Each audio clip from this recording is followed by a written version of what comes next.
I would like to thank Professor Dr. Hisham Sheikh for this kind invitation. Dear Professor Chairpersons, dear colleagues, we will talk today about the basics of fetal echocardiography, and I hope it will be a light presentation. We all know that the malformations of the heart and arterial trunk are the most common form of congenital anomalies in the humans, and we know that it clusters in families, meaning that if a baby was born with a cardiac anomaly, there is a higher risk of that the other sibling would be born with another congenital heart abnormality with a ratio of 120 to 100, 1 to 100, and if previous two children were born with congenital heart, the risk rises from 110 to 120 if the mother, if the father. So we know that it cascades in families. There are indications of fetal echo heart screening, maternal and fetal indications. For the maternal indications, if we have positive consanguinity or autoimmune antibodies, IVF procedure that was done, exposure to teratogen, these are indications to check the heart of the baby. We have fetal indications if we have increased nuchal translucency, which is done in the first trimesteric screening, first degree relative of the fetus with congenital heart problem, abnormal cardiac screening, or fetal chromosomal abnormality, we must check for the fetal heart clearly. The ideal time to perform the fetal echo is between 18 weeks to 22 weeks. That's the best. Sometimes we need to do it earlier, like 11 to 14 weeks at the first trimesteric scan. As I said, if we have increased nuchal translucency, and this is very challenging for the small size of the baby, that's why we proceed through a transvaginal route to be close to the heart in our imaging. Sometimes we do a late scan at 30 weeks, and this is again challenging due to the increased body mass index, as well as the calcium concentration in the ribs that cascades shadows over the heart. So that's why we ideally prefer to do it at 18 to 22 weeks. The proper positioning of the heart, we need to do the scan while the heart is facing towards the transducer. If you look here, this is the vertebra, and it's shading, a shadowing, posterior shadowing over the heart, so we cannot clearly identify the four chambers view or the heart anatomy. That's why we need to acquire a proper position or a better position, even if we have a difficult lie, to throw the echoes of the vertebrae away to identify the four chambers of the heart clearly and identify the anatomy of the heart clearly. So the first thing is proper positioning. We know that the fetal heart beats ranges from 110 to 160, as we see here that the beats are 153 beats per minute. However, in the other scans, before I do an antenatal scan, I always check for the viability of the baby, whether through the movements or through the cardiac movements. And here definitely we have intrauterine fetal death with absent cardiac contractility, and down there even I placed echo and there is no echo flow in the heart, so it's intrauterine fetal death as an initial state before evaluating the rest of the heart.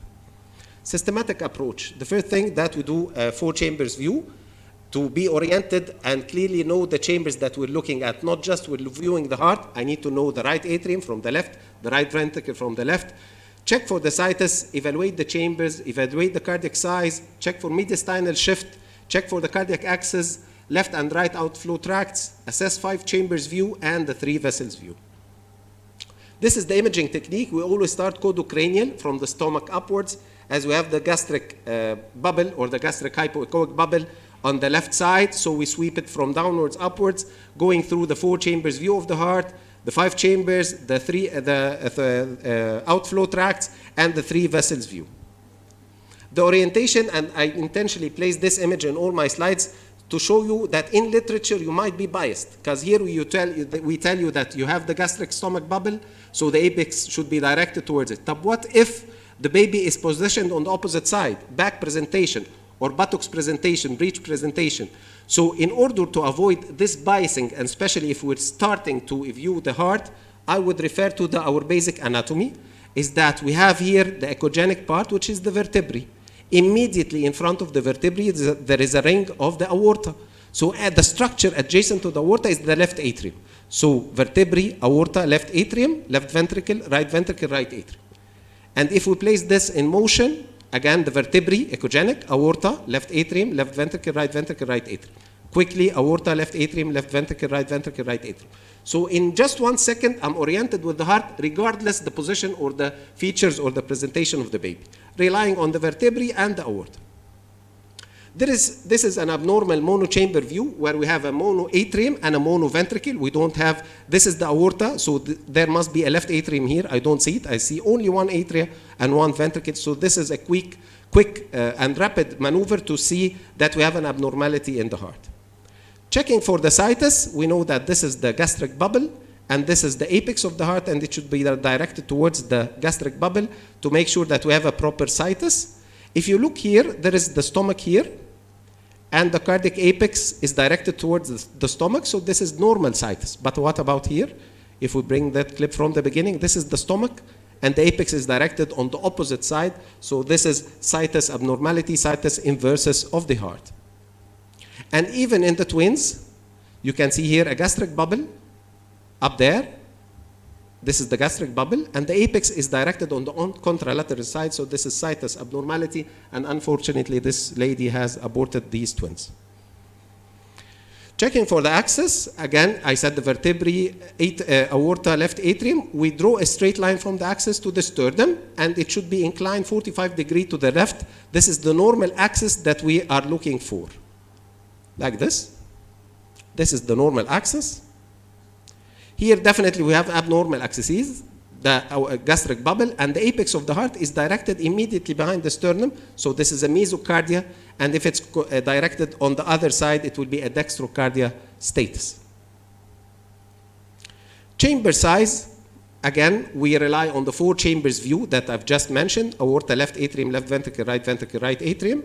And we start first to place a horizontal lines between the ventricles, and both ventricles in dimension should be equivalent. While the atrium is a bit tricky.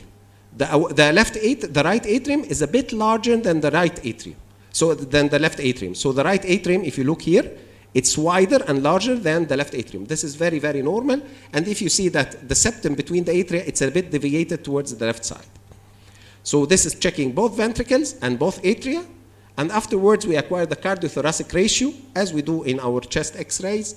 We bring the horizontal dimension, the widest dimension between the atria and the ventricles of the heart, and the widest thoracic dimension, and it should be 1/2 as we do the cardiothoracic ratio that we do it. In some literature, we rely on the circumference of the heart in regards to the circumference of the chest, but we do prefer do it the classical way of the cardiothoracic ratio. Heart displacement, as I mentioned, this is the normal diagram where you see the aorta and the left atrium adjacent to it. But what about here? We have the vertebrae, the aorta. Where is the left atrium? It's pushed frontally due to an echogenic density in the mediastinum. So here I have a mediastinal lesion that pushed the heart completely to the front, and we can detect it at ease even if we don't see the lesion in the lung by knowing that the left atrium here is compressed and it's far distancing from the aorta. The 5 chambers view, it's the regular 4 chambers view. However, we can depict the origin of the aorta when it's rising from its root here. So as if we can see 2 atria, 2 ventricles, and another chamber in between. This is called the 5 chamber view. For the outflow tracts, it's very crucial to be acquainted with them. We do a codocranial view, as I said, and we slightly deviate our probe to the left side with gentle inclination to acquire the outflow. By the way, we know them by their appearance. We always know if we acquire the 4 chambers view of the heart, we know that the aorta, left atrium, and this is the left ventricle. If you look at the left ventricle, there is a single outflow coming from it, no side branching, no double branching like the pulmonary, and we have a very nice description as said as a ballerina's foot. If you can see here, it's like the ballerina's foot, and that's the leg. And this is a diagram to show you the outlet, the LVOT, the left outflow tract. Let's go to the right outflow tract. We can see here there is an exit with 2 side branchings. With 2 side branching, these are the pulmonary. And if we do a diagrammatic illustration, you can see the side branching of the pulmonary arising from the right side of the heart. By the way, it takes fractions of seconds. If you look clearly, here I have the double. If I return it back, this is the right outflow, and this is the left outflow. It took exactly fractions of a second. So your eye need to be trained on many cases to acquire it quickly, left and the right. For the 3 vessels view, we call it as PAS, pass. pulmonary artery, aorta, and superior vena cava. And according to our naming, the P is the largest, aorta is the middle, and the superior vena cava is the least. So PAS, and we should be acquainted clearly with their dimensions. If we play here, pulmonary, aorta, and superior vena cava. We need to be acquainted with the size as it's going descendingly. And if you look here, we have a V-shaped appearance with the aorta. By the way, this is the ductal. That is the ductus arteriosus with the communication between the pulmonary and the aorta. And by the way, we must always place this V appearance in our scans to show the clinician that we already presented the ductus and there is a normal communication between the pulmonary and the aorta. Additional view, this is a sagittal view of the heart, and we call it a candlestick appearance, like branching of the aorta and the three main arteries exiting from the aortic arch. On the contrary, you have the ductal arch, and here it's like a hockey stick going from the anterior part of the chest down there. So we can, in the sagittal, we can acquire two additional major vessels, which is the aorta or the ductal arch. Let's go quickly to the congenital heart problems. We have the ASD, ostium secundum and ostium primum, and always the secundum is a higher part of the heart, and it closes it in 80% or more, and it's not associated with major problems. However, the primum, it's located deep or the lower aspect of the septum, and it's associated with more problems and congenital associations. For the VSD, here we have the ventricular septal defect. It's very clear. And actually, I prefer always, and we must do an echo to prove the H-shaped appearance or the communication between the ventricles through this septum, because we will know later or in the coming minutes that the VSD is very crucial in diagnosis of some of the major congenital problems of the heart. AVSD, this is very major. As you see here, all of the chambers are communicating together without clear identification of the atrium or the ventricular septum or the mitral or the tricuspid, or the leaflets are in a biased status. Overriding aorta, we diagnose actually overriding aorta from the VSD, and usually the overriding aorta originates over a ventricular septal defect, giving this characteristic Y appearance. This is a ventricle, this is a ventricle, and this is the origin of the aorta. Instead of arising from the left side, it's arising from the VSD. And if you look here, it's very quickly in the scan, two ventricles and the characteristic appearance of the Y, and I will zoom it in right now, ventricles, and this is the Y appearance where the VSD lies and the overriding aorta occurs. Double outlet right ventricle, if you see here, this is the right ventricle, and there are two origins, the aorta and the pulmonary arising from the right side. Aortic stenosis, this is the left ventricular outflow tract, and if you see here, there is a liaising of the vasculature, and if I bring this clip to the origin, you can see here stenosis at the aortic origin from the left ventricle. Coarctation of the aorta, if you look here in the sagittal plane, you will find, if I pause this, yes, here, you will find that this is normal caliber, attenuation here, and another normal caliber. So this is a where there is sudden interruption or coarctation, narrowing of the aorta, and we always can pick it indirectly by hypertrophy of the right ventricle in the four chambers view. And in advanced conditions, we might see it by the right ventricular dilatation due to an abnormal throw of the vasculature over the right side of the heart. So even if we're not that skilled to detect the coarctation, if I have right ventricular hypertrophy with thickened muscles, or left ventricular hypertrophy with thickened muscles, or right ventricular dilatation, these are indirect signs that I might have coarctation of the aorta. Dilated left ventricle, if you see here, this by the four chambers view, this is the aorta, so this is the left atrium, this is the left ventricle. We have sluggish contractility, significant dilatation of the ventricle, and even we have pericardial effusion. Hypoplastic left heart, this is always lethal.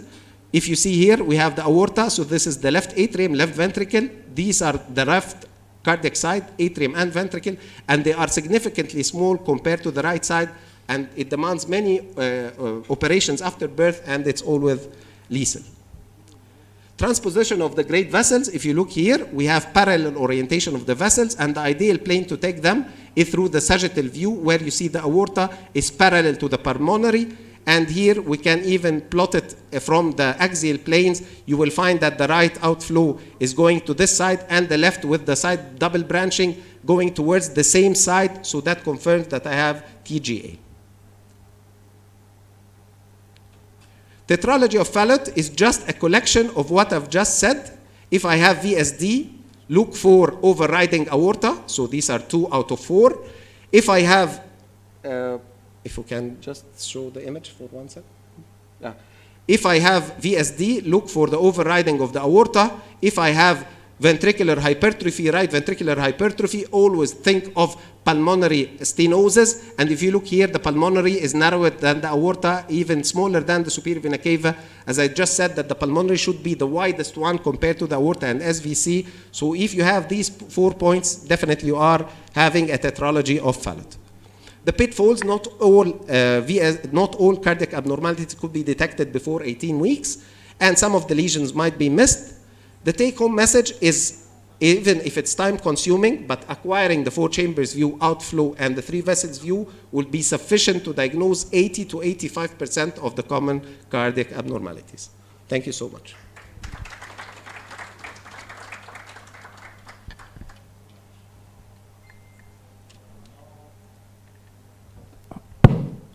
Very nice presentation والايمجز الحقيقه خرافيه. Thank يعني demonstrative بصوره انا انبهرت. Thank you. لا فعلا ما شاء الله. They are real cases by the way. يعني apart from 2 انا كلهم حاطط اسم عشان يبقى هم واضحين.